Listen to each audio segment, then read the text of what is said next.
Here we are in my default file again.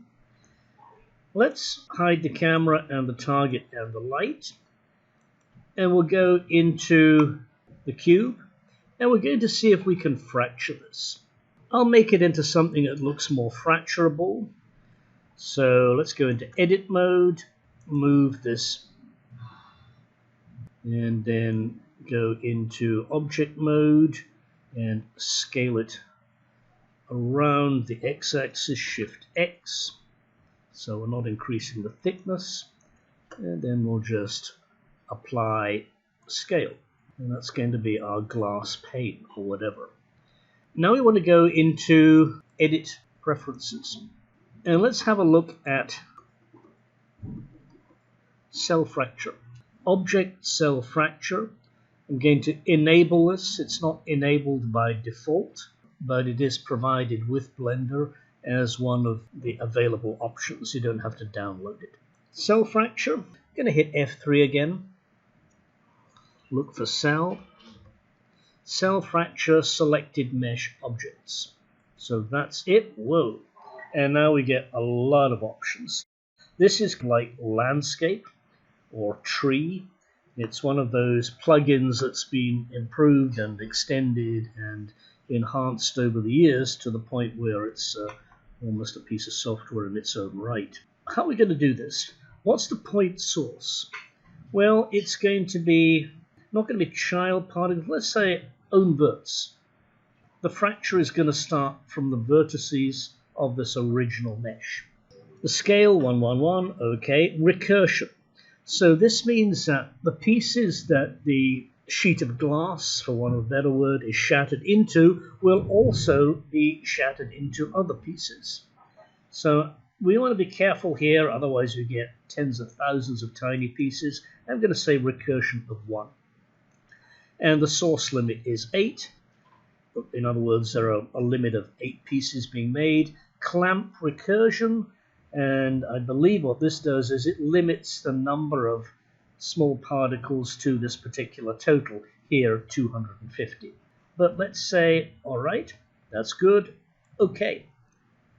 And now you can see this automatically created a whole bunch of new objects, cube cell. Let's move this G away from the original object, which has been unchanged. There it is. And now this one is, it's not a particularly realistic fracture. You can see these pieces are looking very much like parts of garden paving. They're not something you would think is the way that glass would shatter. So let's try this again. I'll select all these and delete them. We'll select this guy again, F3, cell fracture, and this time we're going to increase the randomness. Randomness, I don't know, let's make it up to 0.8.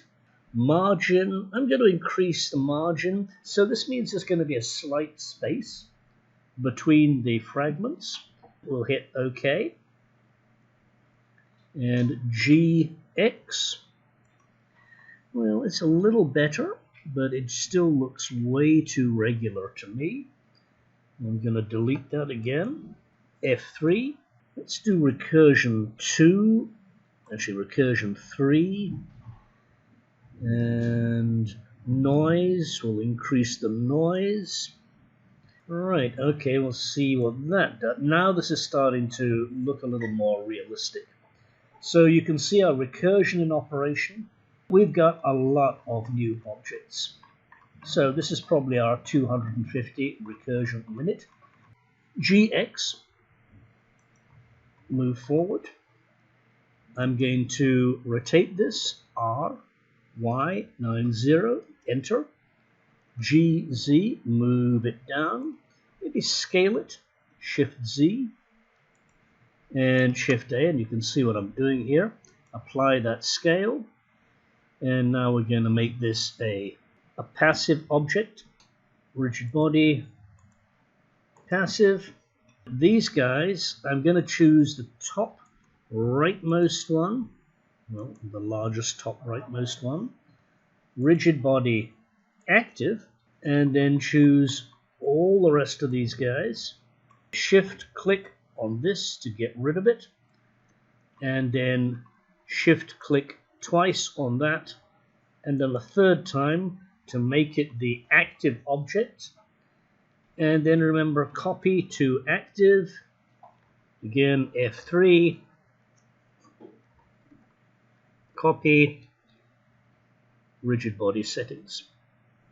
So now all of these guys are active, and when we hit the spacebar to initiate the simulation, they should collapse in a reasonably realistic manner. So spacebar. And there we go.